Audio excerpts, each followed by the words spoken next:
Hello everyone, welcome to GATE Academy and Unacademy. मेरा ये message उन students के लिए है जो गेट 2023 को टारगेट कर रहे हैं या कर रहे थे। कर रहे थे का मतलब ये है कि जिन लोगों को तैयारी कर रहे थे और अब छोड़ चुके हैं उनके लिए भी ये मैसेज है। होता क्या है कि जब हम दिसंबर जनवरी तक पहुंचते हैं तो 3 कैटेगरी में स्टूडेंट्स डिवाइड हो जाते हैं। पहली कैटेगरी जिसमें कि वो स्टूडेंट्स जिनका 100% सिलेबस कंप्लीट हो चुका है। सेकेंड कैटेगरी जिनका सिलेबस 80 to 90% हो चुका है या 95% तक हो चुका है, कुछ सिलेबस बचा हुआ है। और तीसरी कैटेगरी जिनका सिलेबस, क्योंकि टारगेट तो कर रहे थे तो उन्होंने तैयारी स्टार्ट करी थी, बट वो ऑनली 50 to 60% तक ही पहुंच पाए। तो कई बार क्या होता है, ये जो तीसरी कैटेगरी के स्टूडेंट हैं जिनका सिलेबस 50 से 60% तक हुआ है, ये आखिरी में गिव अप कर देते हैं। उन्हें पता है कि यार मैं अच्छी रैंक तो ला नहीं पाऊंगा, तो वो क्या करते हैं, स्ट्रेस लेने की जगह कि आखिरी के 1-2 महीने में मैं कैसे सिलेबस कंप्लीट करूंगा, तो वो स्ट्रेस लेने की जगह क्या करता है, उसको पोस्टपोन कर देता है। बोलता है अब गेट 2023 तो नहीं हुआ, 24 में जाके एकदम फोड़ दूंगा, साल भर बहुत अच्छी मेहनत करूंगा और निकाल लूंगा। बट वो क्या करते हैं, स्ट्रेस नहीं लेने है, उन्हें लगता है कि नहीं यार मुझे स्ट्रेस नहीं लेना है, कंफर्ट जोन में जाने के लिए वो क्या करता है, छोड़ देता है तैयारी। बट मैं तीनों टाइप के स्टूडेंट्स के लिए कहूंगा कि उनको मॉक टेस्ट जरूर देना चाहिए और गेट का एग्जाम सीरियसली देना चाहिए, जितनी तैयारी हुई है उतने से। जिसका 100% सिलेबस हो चुका है उससे तो कोई दिक्कत की बात नहीं है, वो दिसंबर तक अगर वो कंप्लीट कर लेता है तो अन अकेडमी का मॉक टेस्ट ऑलरेडी 4 दिसंबर से स्टार्ट हो चुका है। 4 दिसंबर, 18 दिसंबर, और अभी जनवरी में तो हर संडे को मॉक टेस्ट हो रहा है, तो वो तो सारे मॉक टेस्ट दे रहा होगा। बट दिक्कत आती है ये दूसरे और तीसरे कैटेगरी वाले स्टूडेंट्स की, जिनका 50-60% हुआ है, वो तो गिव अप कर चुके हैं कि भाई अगले साल मैं अच्छे से मेहनत करके दूंगा। तो एक तो वो मॉक टेस्ट देने के बारे में सोचते हैं दूं कि नहीं। दूसरा जिसका 80 to 90% सिलेबस हो चुका है, जिसका 5-10% बचा हुआ है, तो दिसंबर से ऐसा सोचना स्टार्ट कर देता है कि हाँ अब बस मेरा सिलेबस कंप्लीट हो जाए और फिर मैं मॉक टेस्ट दूंगा, बस सिलेबस कंप्लीट हो। और वो क्या होता है, हर वीक खिसकते रहता है। जैसे अभी आप देखो जनवरी के हर पर्टिकुलर संडे को मॉक टेस्ट हो रहा है, तो उसने सोचा होगा कि भाई 8 जनवरी को मैं दूंगा मॉक टेस्ट और उससे पहले मैं अपना सिलेबस कंप्लीट कर लूँगा, मगर सिलेबस में कुछ ना कुछ छूट जाता है और वो सोचता है कि नहीं चलो इस चीज़ को मैं नेक्स्ट संडे के लिए पोस्टपोन कर देता हूँ और नेक्स्ट संडे दूंगा। तो ये दिक्कत है, ये गलत है। क्यों? क्योंकि जब आप गेट का एग्जाम भी देने जाओगे तब भी सिलेबस में कुछ ना कुछ पार्ट तो रह जाएगा। एक दिन पहले आपको लगेगा अरे यार ये पर्टिकुलर सब टॉपिक था, एक छोटा सा टॉपिक था, इसको मेरे को और अच्छा से कर लेना था या कर लेना था, ठीक है। बट इसका मतलब ये तो नहीं है कि उसके लिए आप अगले साल के लिए उसको पोस्टपोन कर दोगे।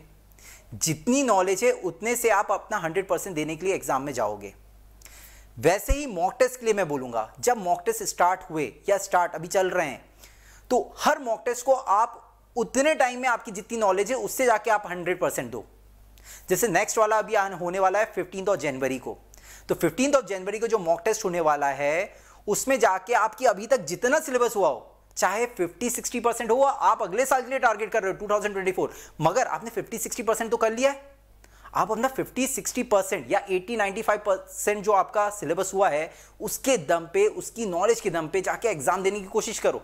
वहां जाके अच्छा परफॉर्म करने की कोशिश करो कि जितना आपका नॉलेज है उससे आप कितना बेटर मार्क्स लेकर आ सकते हो। एग्जाम दो, वहां पे अपने आप को एनालिसिस करो। हर एग्जाम के बाद अपने आप को एनालिसिस करना जरूरी है। ये नहीं हम गए एग्जाम में दिया, कुछ सही हुए कुछ गलत हुए, आके बंद करके रख दिया, एक आध दिन रेस्ट किया, फिर अगले दिन पढ़ना स्टार्ट किया। ये नहीं, आप मॉक टेस्ट देते हैं, मॉक टेस्ट देने के बाद अपना एनालिसिस करिए। आप अपनी स्पीड को चेक करिए, क्या मैं स्पीड में कहीं लैग कर रहा था, क्या मैंने सिली मिस्टेक्स करी, क्या मैंने कोई फॉर्मूला गलत लगाया, या कोई सब टॉपिक मुझे आता था वो मैंने गलत किया है। तो अगर गलत किया है तो उसमें सुधार करने के लिए आप अपने आप को चेक करिए कि कहां आपने गलती करी है और उसको आप कैसे सुधार सकते हैं। सिली मिस्टेक्स हो रही हैं तो उसके लिए आपको कैसे अपने कैलकुलेशन को इंप्रूव करना है, कंसंट्रेशन को कैसे बढ़ाना है। कई स्टूडेंट्स, अभी जब मैं यहाँ पे माई 23 क्वेश्चन ले रहा था, 101 अभी PYQ ले रहा हूँ, तो काफ़ी स्टूडेंट्स यही कह रहे हैं कि सर हमें आता सब कुछ है, टॉपिक के बारे में पता है, क्वेश्चन के बारे में पता रहता है, बट हमसे जाके सिली मिस्टेक हो जाती हैं। अब ये सिली मिस्टेक्स अगर आपकी गेट के एग्जाम में जाके होगी तो वहां तो सुधार करने का कोई गुंजाइश नहीं है, फिर तो अगले साल सुधार करोगे 1 साल बाद। तो अभी मॉक टेस्ट होता ही इसलिए, टेस्टिंग होती इसलिए है कि जिससे आपको पता चल जाए कि आप कहां गलतियां कर रहे हो। मैं बताऊं, मैक्सिमम स्टूडेंट अगर 100% सिलेबस करके भी जा रहा है तो भी उसका 50-60% सिली मिस्टेक हो जाती है, और वो उसके लिए सबसे बड़ी सरदर्द है, और उसको ठीक अभी करना होगा एग्जाम से पहले। तो एग्जाम के पहले अगर आपने ठीक नहीं किया तो वो दिक्कत है। तो सिली मिस्टेक्स के लिए अपना कंसंट्रेशन हाई करो। क्वेश्चन में जब आप क्वेश्चन पे फोकस करते हो, क्वेश्चन जब आप करते हो तो उस समय ना आपको आगे ना पीछे के बारे में सोचना है, आपको उस समय उस क्वेश्चन के बारे में सोचना है हर पर्टिकुलर स्टेप पे। क्योंकि गेट का एग्जाम है, ऐसा तो है नहीं कि फॉर्मुला बेस्ड क्वेश्चन है, एक स्टेप लगाया आंसर आ गया। मल्टीपल स्टेप्स होती हैं, गलती होने की प्रोबेबिलिटी ज़्यादा होती है। तो हर स्टेप को जब आप करो तो पूरे कंसंट्रेशन के साथ करो और नेक्स्ट स्टेप पे जाओ तो विद कॉन्फिडेंस के साथ जाओ। अगर आप कॉन्फिडेंस के साथ नेक्स्ट स्टेप पे नहीं जाते हो तो कई बार हमारे दिमाग में आता है कि अरे यार वो मैंने स्टेप करी थी, कहीं ऐसा तो नहीं मैंने उसमें फॉर्मूला गलत लगाया था या मैंने कैलकुलेशन गलत करी थी। वो इसलिए होता है जब कंसंट्रेशन की कमी होती है।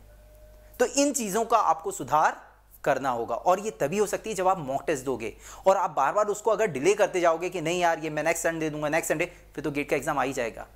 अभी भी 3 मॉक टेस्ट बचे हुए हैं, 3 मॉक टेस्ट बचे हुए हैं, 15 जनवरी, 22 जनवरी और 29 जनवरी। तो जितना आपका सिलेबस हुआ है उससे जाके आप दो। और मैं तो बोल रहा हूं जो टारगेट कर रहे हैं 2024 को भी टारगेट कर रहे हैं, जितना आपका हुआ है 10, 20, 30, 40, 50%, उससे आप अपना 100% देके तो आओ। देखो तो आप कहां पे लाइक कर रहे हो ऑल इंडिया में, और जिसमें कि आपको स्कॉलरशिप भी मिल रही है। तो 2024 के लिए तो और अच्छा है, कुछ अच्छा परफॉर्म कर जाते हो आप तो आपको स्कॉलरशिप मिल रही है 1 करोड़ प्लस की, जो आपको अगले साल भी काम आएगा। इसको एनरोल फ्री ऑफ कॉस्ट करना है। जिन लोग ने अभी तक एनरोल नहीं किया वो फ्री ऑफ कॉस्ट एनरोल कर सकते हैं। कोड आपको यूज करना है GA1111। तो ये बहुत इंपॉर्टेंट हो जाता है, इस कोड को आप यूज करें और फ्री में एनरोल करें। Thank you so much.